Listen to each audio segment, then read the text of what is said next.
Untuk soal Flair Furniture Company, kita mengetahui bahwa dia ingin memaksimalkan profit dengan menjual sejumlah T. T itu adalah meja yang diproduksi dengan harga jual $70. Dengan C adalah jumlah kursi yang diproduksi seharga $50 per kursi. Tapi dia punya batasan, ya. Dia ada dua batasan utama. Dengan batasan yang ketiga adalah batasan constraint non-negativity. Nah, di sini langkah pertama yang harus dilakukan adalah membuat perubahan pada objective function dan constraint. Nah, kita lihat lambang yang terdapat dalam constraint yang pertama itu adalah lebih kecil sama dengan. Berarti jika ada constraint yang lebih kecil sama dengan, kita akan melakukan penambahan select atau plus S di constraint tersebut. Jadi untuk subject to yang pertama menjadi 2T ditambah dengan 1C, lalu kita tambahkan dengan 1S. Nah, karena ini S-nya adalah S yang pertama muncul, jadi ini adalah S1. Nah, nanti S1 ini akan menjadi sama dengan 100, ya. Jadi persamaannya seperti ini. Kemudian yang kedua, kebetulan lambangnya juga lebih kecil sama dengan. Jadi persamaannya berubah menjadi 4T tambah 3C ditambah dengan 1S2 sama dengan 240. Nah, nanti untuk non-negativity constraint, jangan lupa semua variabel yang ada itu harus kita taruh di situ. Jadi ada T, ada C, ada S1, dan ada S2 yang nilainya harus lebih besar sama dengan 0. Karena ini adalah non-negativity constraint. Ingat bahwa di dalam constraint pertama sebenarnya dia punya nilai S2. Ya. Tapi karena nilai S2-nya adalah 0, jadi kita tulis plus 0S2. Sedangkan di constraint yang kedua, dia juga punya nilai S1. Tapi nilainya 0. Jadi 0S1 kita tambahkan. Ya.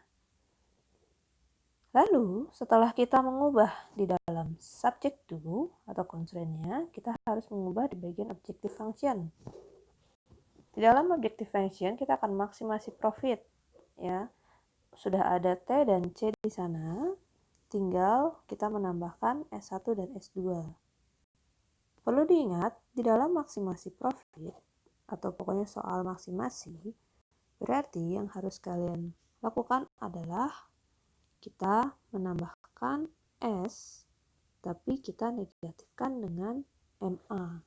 Jadi di sini menjadi 70T dolar ditambah 50C dolar. Kita tambahkan, ya, untuk S1 nilainya adalah 0. Lalu untuk S2 juga nilainya 0. Kita tidak ada penambahan A di sini karena ingat di constraint yang ketiga kita cuma ada S dan TC seperti itu. Nah, hasil perubahan ini yang akan kita bawa ke dalam tabel simplex, ya. Tabel simplex itu kalau kalian lihat itu ada CJ, ya. CJ itu adalah profit per unit kolom. Sedangkan SM itu singkatan dari solution mix. Dan ya, bagian atas ini adalah nilai yang muncul dari objective function kalian.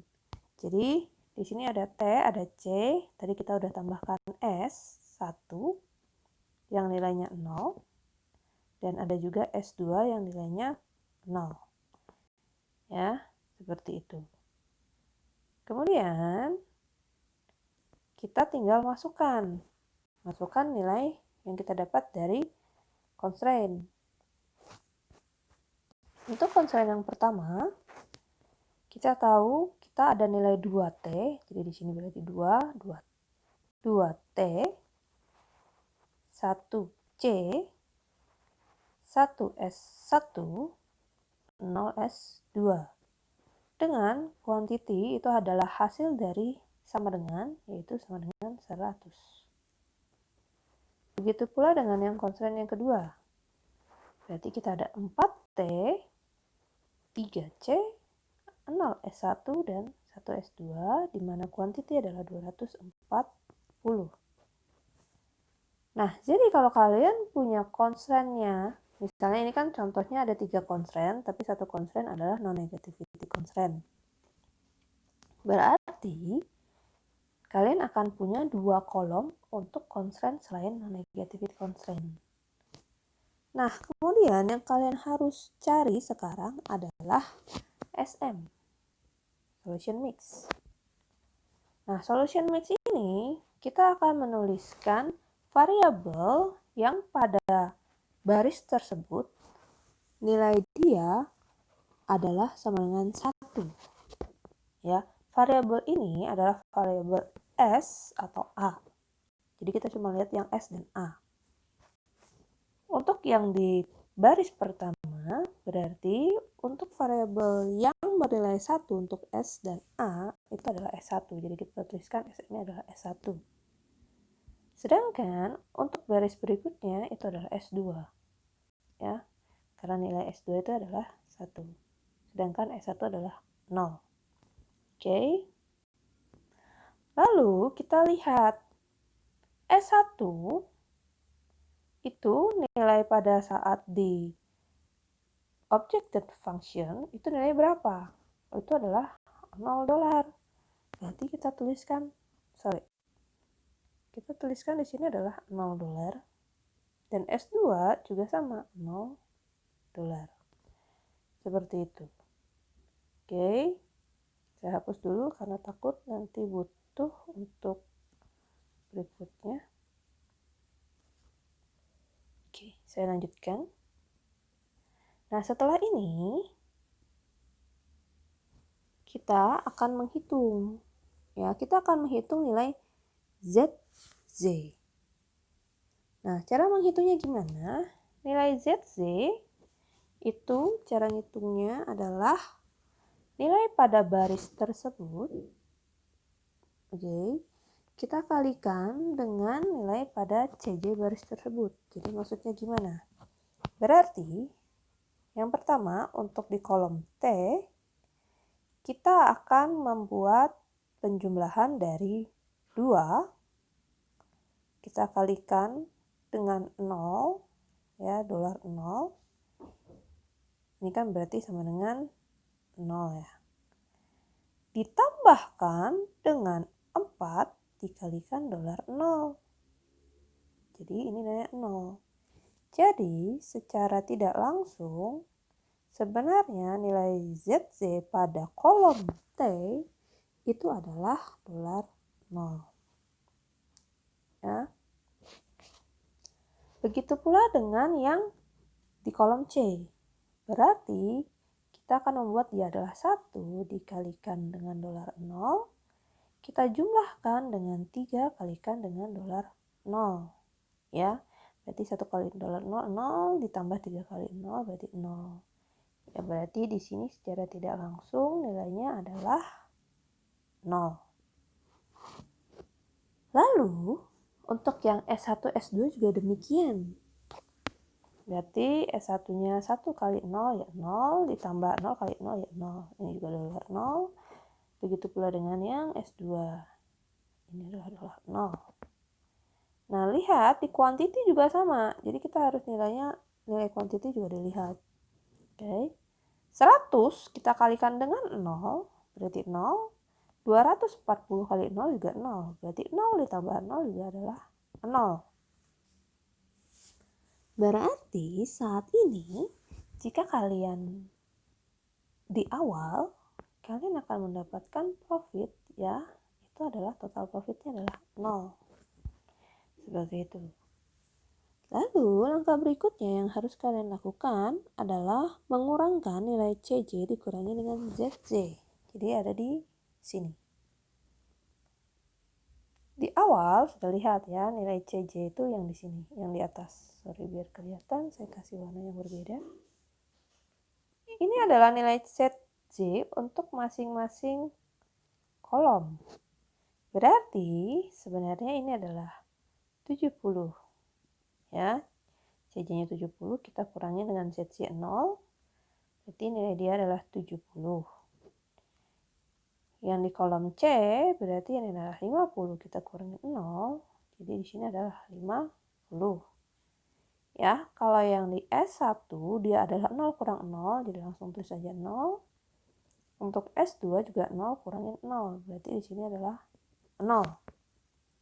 Nah, jika kalian melakukan soal untuk maximization problem, ya soal maksimasi, berarti kalian harus lihat di kolom CJ minus ZC, adakah nilai dengan nilai positif di sana?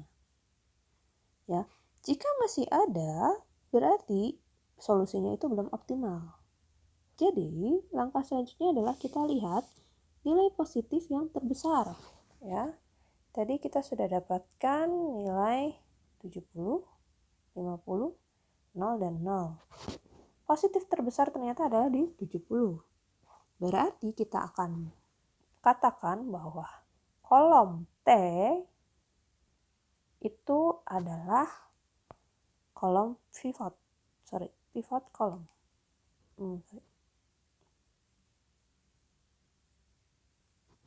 Oke. Nah, selanjutnya yang harus dilihat adalah kalian harus menentukan living variable untuk tempat tersebut. Caranya gimana? Caranya adalah dengan membagi nilai Q dengan nilai di pivot kolom tersebut. Ya, contoh berarti untuk bagian kolom yang ada S1-nya, ya, yang kolom S1 sebagai solution mix, itu nilai Q-nya kan 100. Sedangkan nilai di pivot kolom pada baris tersebut adalah 2. Berarti kita 100 bagi 2. Sama dengan 50. Sedangkan untuk di baris yang S2 itu adalah 240, kita bagikan dengan 4. Sehingga kita mendapatkan nilainya 60. Nah, di sini yang kalian lihat itu adalah nilai positif terkecil. Berarti nilai positif terkecil di sini adalah yang S1. Jadi kita dapat asumsikan bahwa variabel S1 itu akan keluar dari solution mix kalian. Nah, jika S1 itu keluar, berarti S1 itu akan digantikan. Digantikannya dengan siapa? Digantikan dengan variabel yang ada di pivot kolom.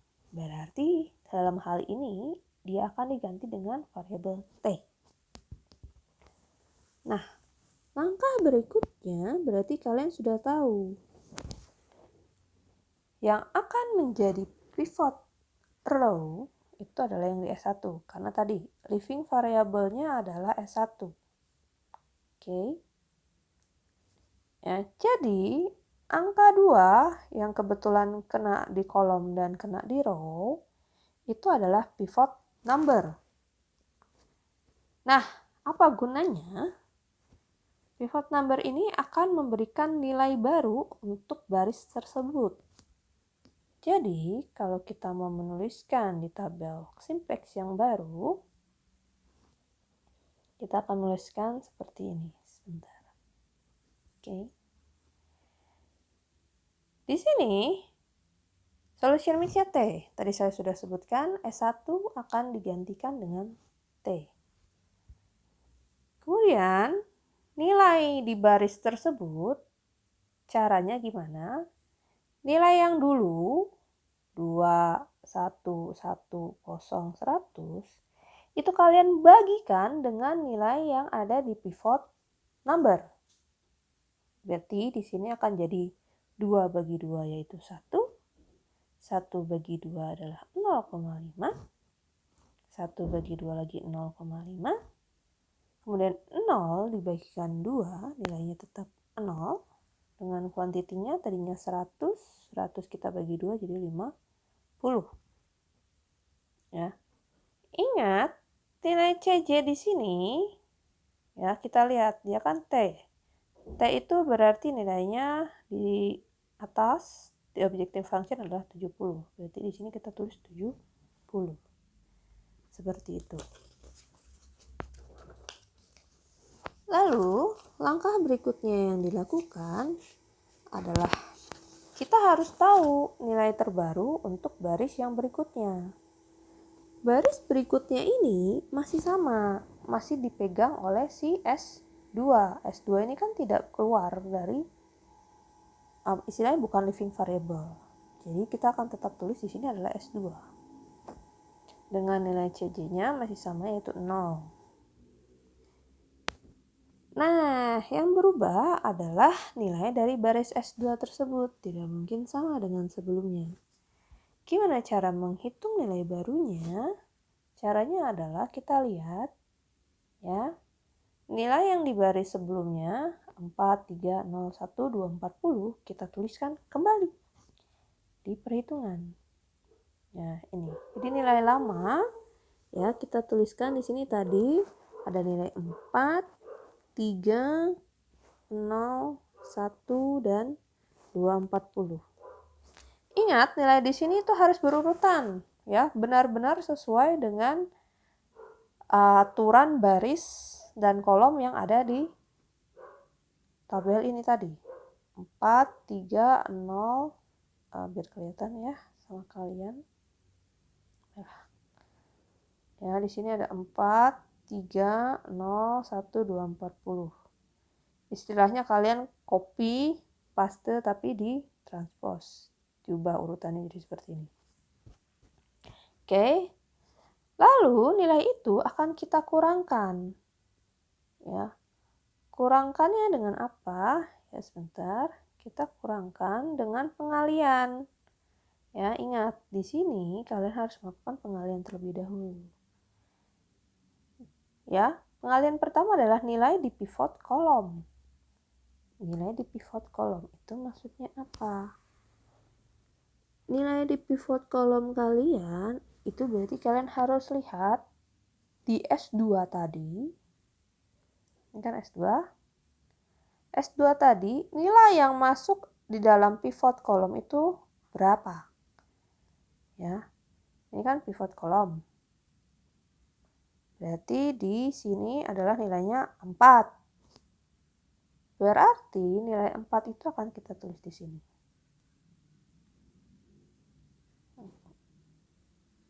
Nah, nanti nilai ini kita kalikan. Kita kalikan dengan nilai yang didapatkan dari pivot baru. Yang ini tadi. Ya. Itu adalah 1,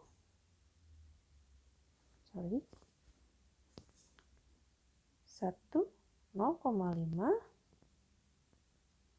0,5, 0, dan 50. Seperti itu. Jadi nilai ini lalu kita kerjakan.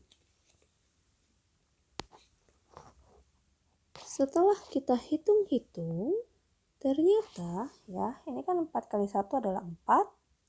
4 kurangin 4 adalah 0. 4 kali 0,5 itu 2, berarti 3 kurangin 2 adalah 1. Lalu 4 kali 0,5 juga adalah 2. Ingat, ini 0, kita kurangkan dengan 2.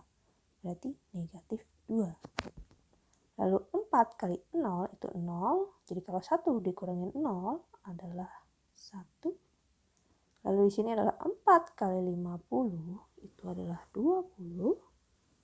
Berarti 200. Berarti 240 dikurangin dengan 200 adalah 40. Nah, nilai yang ini yang kita sudah cari sama dengan yang ini yang kita masukkan ke dalam baris yang baru. Jadi tadi di sini 0, 1, minus 2, 1, dan 40. Seperti itu. Jadi ini adalah nilai untuk tabel simplex selanjutnya. Nah, setelah ini yang kita lakukan itu sama seperti tadi. Ya, sorry saya hapus dulu biar tidak bingung, karena kita akan mencoret-coretnya lagi seperti tadi. Oke. Nah, caranya sama lagi. Kita cari nilai ZC-nya dulu. Nilai ZC itu didapatkan sekali lagi dengan cara untuk di kolom yang ini ya, kotak yang ini adalah 1 kita kalikan dengan 70, itu dapat 70. Lalu kita tambahkan dengan 0 kali 0, yaitu 0, berarti 70. Kita tambahkan dengan 0, mendapatkan nilai 70. Ya. Kemudian di kolom yang selanjutnya, yaitu kolom yang ini, ya, kita akan mengalihkan lagi 0,5 kita kalikan dengan 70, berarti kita dapat di situ 35.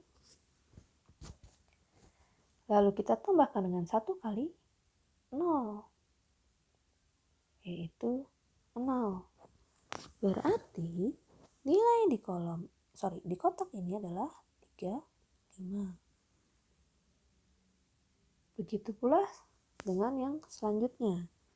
Jadi kita bisa akan mendapatkan nilai di sini 35 dan 0. Lalu yang terakhir adalah 3500. Seperti itu caranya. Oke. Lalu kita lakukan lagi hal yang sama. Kita kurangkan, jadi dikurangi dengan ZC. Jadi nilai yang di atas ini, baris ini, kita kurangkan dengan yang di baris ini. Oke. 70 dikurang 70, 0. 50 kurangin 35, 15. Kemudian 35 kurangin 0, berarti di sini adalah, bukan 35 kurang 0. 0 kurang 35 berarti negatif 35.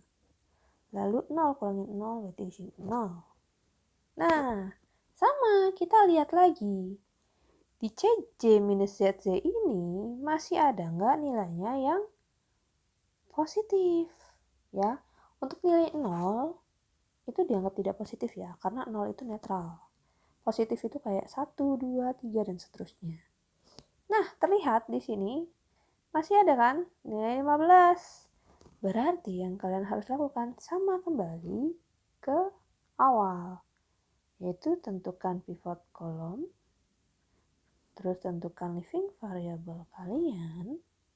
Jadi kalian tahu variabel yang masuk yang mana. Lalu kalian buat kembali tabel simplex terbaru lagi yang seperti ini dengan cara yang tadi. Seperti itu.